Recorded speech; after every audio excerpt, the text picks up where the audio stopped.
Let's sum up this chapter.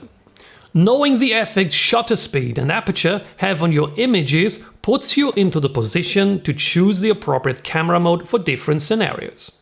Whenever you take a series of images, ask yourself, do I rather need a specific depth of field, or is my goal to freeze or blur motion?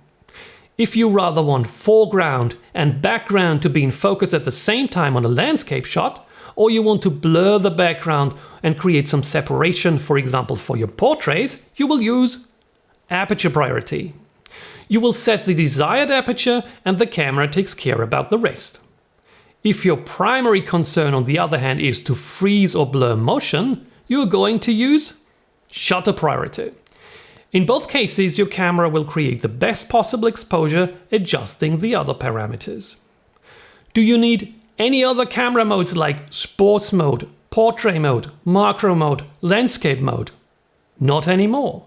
You now understand when and why you have to choose aperture or shutter priority.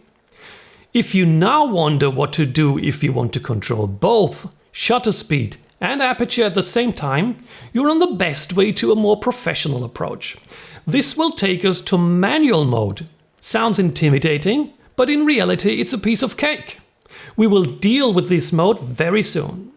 For now, don't forget to practice your knowledge. We have prepared some questions for you on our website. Let's see if you can answer them. You'll find the link down in the description.